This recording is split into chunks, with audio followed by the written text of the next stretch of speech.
Ayan po, magandang umaga sa inyong lahat. Alas 11, sakto na naman yung oras natin, no? Alas 11:11, no? 11:11 ng umaga diyan sa Pilipinas. Kamusta po kayong lahat, mga kababayan? Ito po, panibagong araw ng ating pagla-live. Ay, linggo ngayon, ano, diyan sa Pilipinas. Alam niyo ho, mga kababayan, nung nandiyan pa ho kami sa Pilipinas, ano, miski ho hindi ano araw ng linggo, miski ho dito naman kung saan kami naroon, mga bossing, no. Ang lagi ko hong hinihintay araw ng linggo. Bakit po? Kasi na-miss ko tuloy yung tatay ko. Sumalangit nawa ang kanyang kaluluwa. Ano po? Kapagka umaga ng linggo, mga bossing, uumpisahan niyan magpapatugtog ng bandang 6:00 ng umaga. Oo, pero ano, tulog pa ho kami noon, pero siya nag-aayos na nung mga kakainin namin. Ano, papatugtog niyan yung mga mellow na 80s, 70s na mga tugtog ho, ganyan, mga bossing. Tapos bandang mga 8:00 kailangan gising na kami na mga anak, no?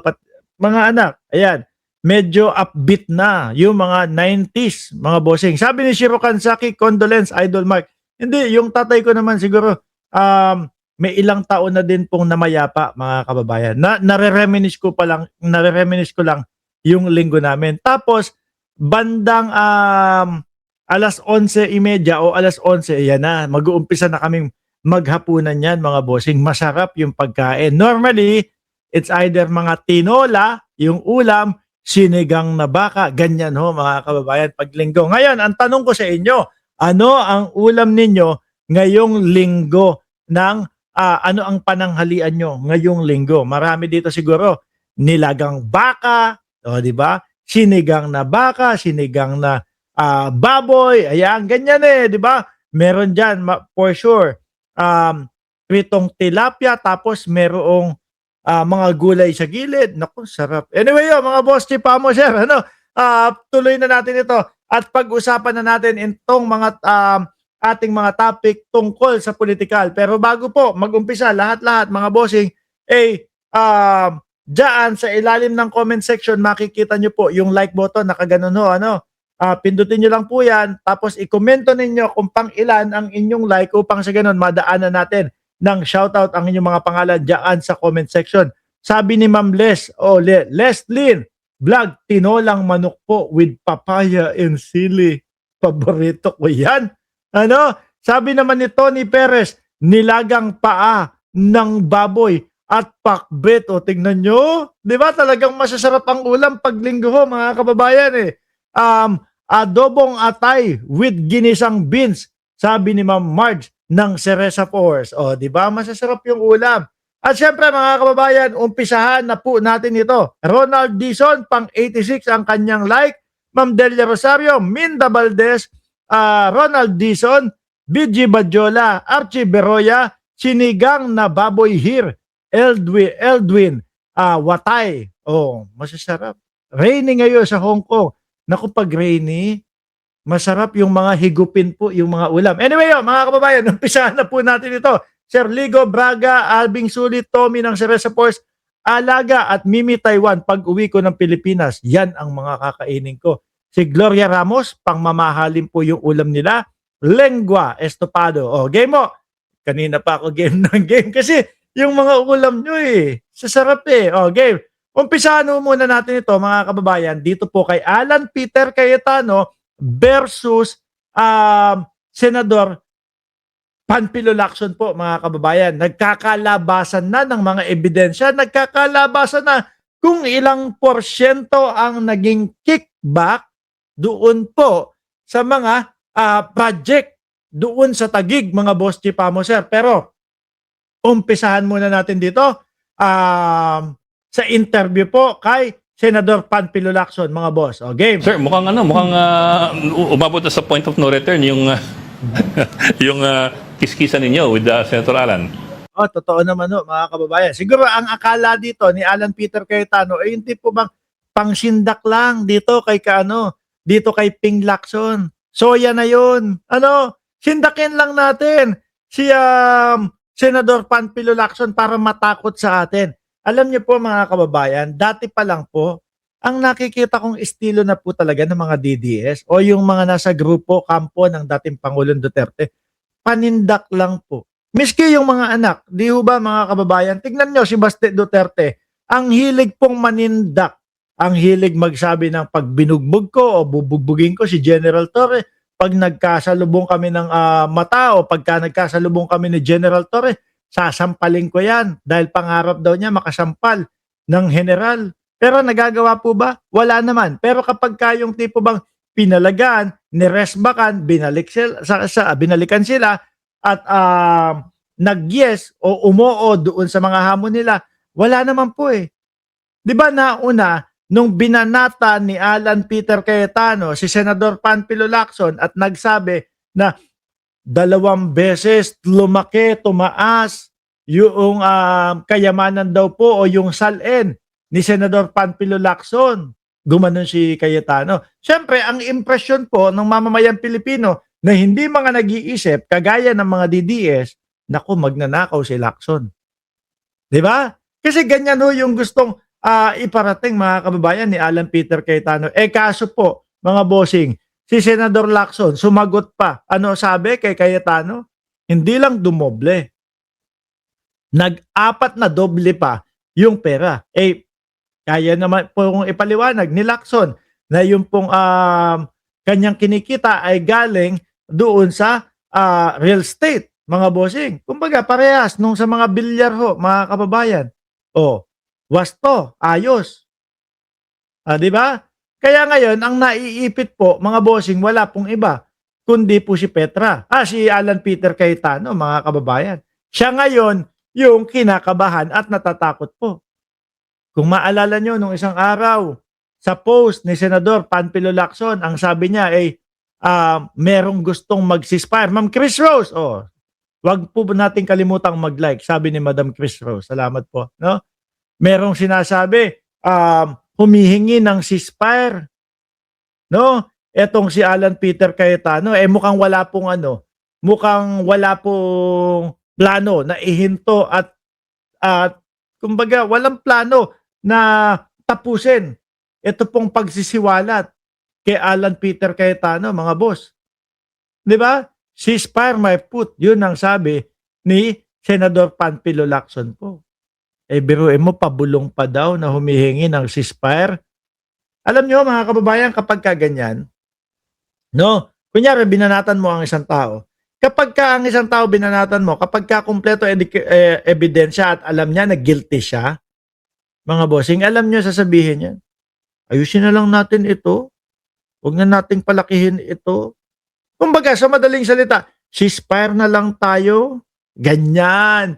Pero, maniwala kayo't sa hindi, kapag ka ang tao alam niya sa sarili niya, siya ay hindi guilty, siya ay palaban at kaya niyang ipagtanggol ang kanyang sarili, hindi huhihingi ng ceasefire yan. Di ba, Jordan G?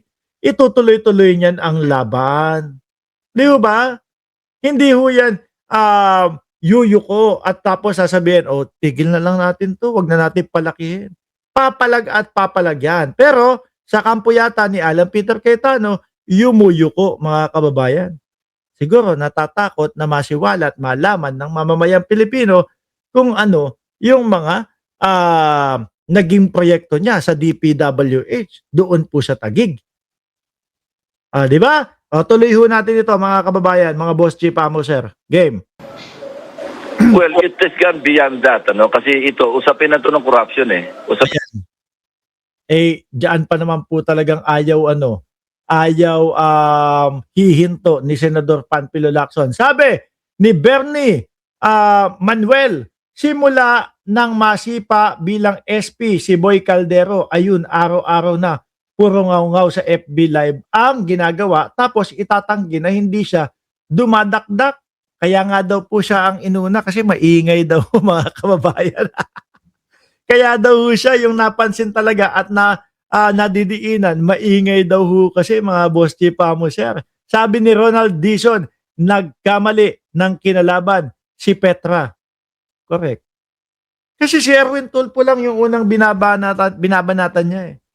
No, tapos saka sinama niya si Senador Panfilo Lacson. Yan pa naman pong tao na yan. Kapag ka-corruption ang pinag-uusapan, gustong-gusto niya makakahuli ng mga corrupt na mga nakaupo sa gobyerno eh. Di ho ba? Oh. ng accountability. Nagsimula sa ganon.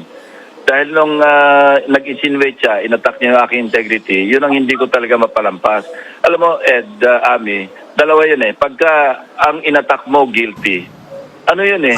Ayan. Stand down yun. Yun, tatahimik yun, makipag-usap, hanap ng katapat, Negotiate. makikiusap. Baka pwede wag na natin palakihin to. Pero Yun yung sinasabi ko sa inyo. No?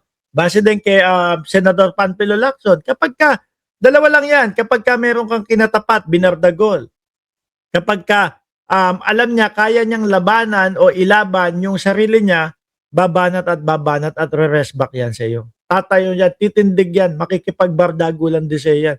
Pero kapag ka alam niya, guilty siya, makikiusap, pabulong. Yung para hindi malaman, marinig ng mamamayang Pilipino. Kasi, wag na nating ituloy ito. No? Wag na nating palakihin ito.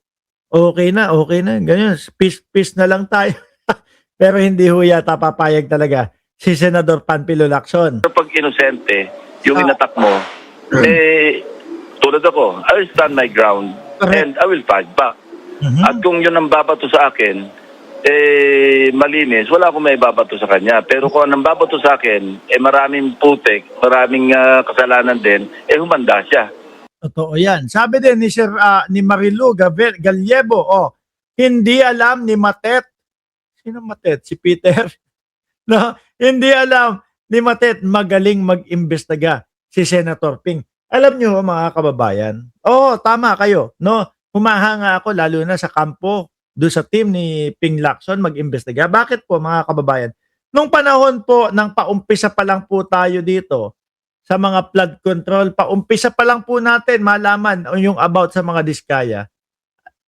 Bumagyo o umulan ng malakas sa Pilipinas, bumaha ang buong Pilipinas, nagtaka ang presidente, bakit ganon? Sabi nung administrasyon ng Duterte, meron silang 13,900 na mga flood control. Bakit parang walang gumana?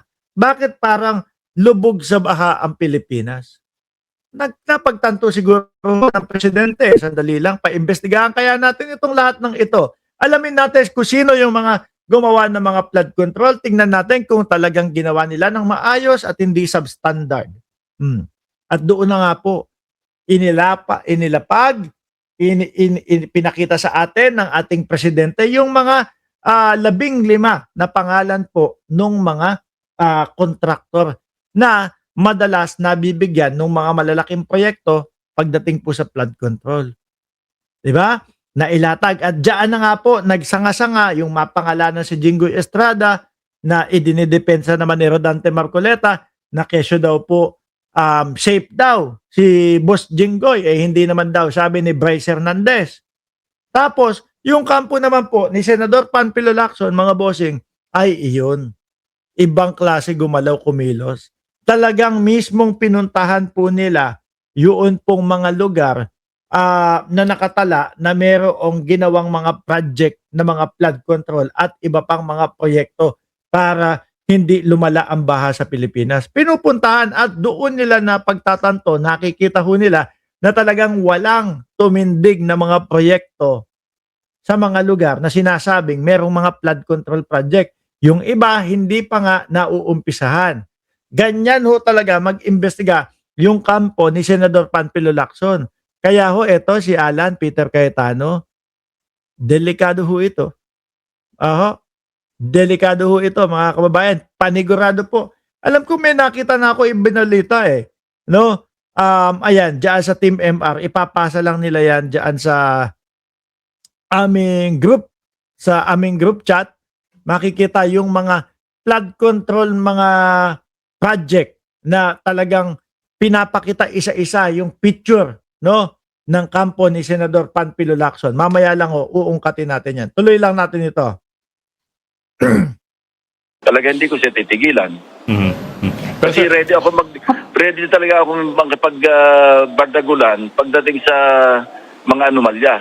Di maghanap din siya kung ano yung makita niya. Siya nagsimula Alam mo, hindi naman ako kumikibo. Ang katapat niya noon, si Senator Erwin Bakit dinugtong na yung pangalan ko na nagdoble yung salin ko? kinuray ko pa nga siya. Hindi Quadruple. nag-double, nag-quadruple nga. Pero anong masama?